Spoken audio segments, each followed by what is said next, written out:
हर देश अपने नागरिकों से टैक्स लेता है। सरकार कहती है कि टैक्स से सड़कें बनेंगी, अस्पताल बनेंगे, स्कूल चलेंगे और देश का विकास होगा। लेकिन कई बार लोग एक सवाल पूछते हैं, अगर हम इतना टैक्स देते हैं तो हमें बदले में क्या मिलता है? कुछ देशों में लोग टैक्स देने से डरते हैं। उन्हें लगता है कि पैसा गलत जगह चला जाएगा। लेकिन कुछ देशों में लोग टैक्स को एक सामान्य और ज़रूरी प्रक्रिया मानते हैं। ऐसा क्यों होता है? क्यों कुछ देशों में टैक्स सिस्टम जटिल और परेशान करने वाला लगता है, जबकि कुछ देशों में वही सिस्टम सरल और भरोसेमंद दिखाई देता है? दिलचस्प बात यह है कि लगभग 2300 साल पहले एक भारतीय विचारक ने टैक्स सिस्टम के बारे में बहुत गहरी बात कही थी। उनका नाम था चाणक्य। उन्होंने अपने ग्रंथ अर्थशास्त्र में टैक्स और शासन के कई सिद्धांत बताए और आज की दुनिया में एक छोटा सा यूरोपीय देश है जिसने टैक्स सिस्टम को बेहद सरल और डिजिटल बना दिया है। उस देश का नाम है एस्टोनिया। तो सवाल यह है, क्या प्राचीन विचार और आधुनिक तकनीक मिलकर एक बेहतर टैक्स सिस्टम बना सकते हैं? कल्पना कीजिए, एक छोटे व्यापारी की। वह मेहनत से अपना व्यवसाय चलाता है। हर साल उसे अपने व्यापार का हिसाब देना पड़ता है, लेकिन टैक्स भरना उसके लिए एक बड़ी परेशानी बन जाता है। कई फॉर्म भरने पड़ते हैं, कई नियम समझने पड़ते हैं और कभी-कभी उसे विशेषज्ञों की मदद लेनी पड़ती है। कभी उसे डर लगता है कि कहीं कोई गलती ना हो जाए। कभी उसे लगता है कि सिस्टम बहुत जटिल है। अब कल्पना कीजिए कि यही व्यक्ति एक ऐसे देश में रहता है जहां टैक्स भरने में केवल कुछ मिनट लगते हैं। कोई लंबी लाइन नहीं, कोई जटिल प्रक्रिया नहीं, बस एक डिजिटल सिस्टम और काम पूरा। यही फर्क एक अच्छे और खराब टैक्स सिस्टम के बीच होता है। अब यहाँ एक बड़ा सवाल उठता है, एक देश का टैक्स सिस्टम कैसा होना चाहिए? क्या टैक्स ज़्यादा होना चाहिए या कम? क्या नियम जटिल होने चाहिए या सरल? और सबसे महत्वपूर्ण सवाल, कैसे सुनिश्चित किया जाए कि लोग टैक्स देने से डरे नहीं, बल्कि इसे एक जिम्मेदारी समझें? इन सवालों का जवाब समझने के लिए हमें इतिहास और आधुनिक उदाहरण दोनों को देखना होगा।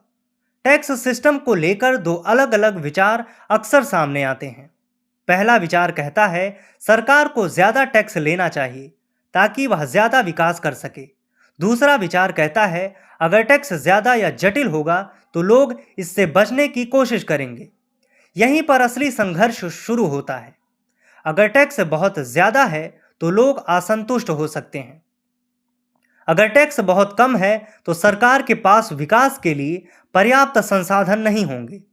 तो सही संतुलन क्या है? जब हम इतिहास की ओर देखते हैं तो हमें पता चलता है कि इस समस्या पर प्राचीन काल में भी विचार किया गया था। चाणक्य ने अपने ग्रंथ अर्थशास्त्र में टैक्स के बारे में एक महत्वपूर्ण सिद्धांत दिया। उन्होंने कहा कि राजा को टैक्स उसी तरह लेना चाहिए जैसे मधुमक्खी फूल से शहद लेती है। मधुमक्खी शहद लेती है लेकिन फूल को नुकसान नहीं पहुंचाती। इसका मतलब यह है कि टैक्स ऐसा होना चाहिए जो राज्य को मजबूत करे, लेकिन नागरिकों को परेशान ना करे। अब अगर हम आधुनिक दुनिया को देखें तो कुछ देश टैक्स सिस्टम को सरल बनाने की दिशा में काफ़ी आगे बढ़ चुके हैं। उनमें से एक देश है एस्टोनिया। एस्टोनिया को अक्सर डिजिटल शासन के उदाहरण के रूप में देखा जाता है। यहाँ कई सरकारी सेवाएं पूरी तरह ऑनलाइन हैं। टैक्स फाइल करना भी इसे डिजिटल सिस्टम का हिस्सा है। कई रिपोर्ट के अनुसार एस्टोनिया में टैक्स भरने में केवल कुछ मिनट लगते हैं। यह इसलिए संभव है क्योंकि डेटा पहले से सिस्टम में मौजूद होता है, प्रक्रिया डिजिटल होती है और नियम अपेक्षाकृत सरल होते हैं। कल्पना कीजिए, दो अलग अलग सिस्टम। पहला सिस्टम कागजी फॉर्म, लंबी लाइन, जटिल नियम। दूसरा सिस्टम डिजिटल प्लेटफॉर्म, स्वतः भरे हुए डेटा, कुछ क्लिक में टैक्स फाइल। स्पष्ट है कि दूसरा सिस्टम अधिक प्रभावी होगा। लेकिन कहानी का दिलचस्प हिस्सा यह है कि टैक्स सिस्टम केवल तकनीक से अच्छा नहीं बनता, असल फर्क विश्वास से पड़ता है। अगर नागरिकों को भरोसा है कि उनका टैक्स सही जगह उपयोग होगा तो वे इसे खुशी से देते हैं। अगर भरोसा नहीं है तो लोग टैक्स से बचने की कोशिश करते हैं। यहाँ एक और महत्वपूर्ण बात सामने आती है। कई विशेषज्ञ मानते हैं कि टैक्स सिस्टम का उद्देश्य केवल पैसा इकट्ठा करना नहीं है। इसका उद्देश्य नागरिकों और सरकार के बीच विश्वास बनाना भी है। जहाँ यह विश्वास मजबूत होता है, वहाँ टैक्स सिस्टम भी बेहतर काम करता है। अंत में एक महत्वपूर्ण सच्चाई सामने आती है। एक अच्छा टैक्स सिस्टम 3 चीज़ों पर आधारित होता है: सरलता, पारदर्शिता और भरोसा। अगर ये तीनों मौजूद हैं तो टैक्स सिस्टम प्रभावी बन सकता है। अगर हम प्राचीन विचार और आधुनिक उदाहरण को साथ देखें तो एक रोमांचक समानता दिखाई देती है। चाणक्य ने कहा था कि टैक्स ऐसा होना चाहिए जो नागरिकों को नुकसान न पहुंचाए, और आधुनिक उदाहरणों में एस्टोनिया ने दिखाया है कि सरल और डिजिटल सिस्टम कैसे कर सकता है। टैक्स केवल आर्थिक नीति नहीं है, यह सरकार और नागरिकों के बीच एक समझौता है। नागरिक टैक्स देते हैं और बदले में सरकार से सुरक्षा, सुविधाएं और विकास की उम्मीद करते हैं। अगर यह संतुलन बना रहे तो समाज मजबूत बनता है। लगभग 2300 साल पहले चाणक्य ने कहा था कि टैक्स फूल से शहद लेने जैसा होना चाहिए।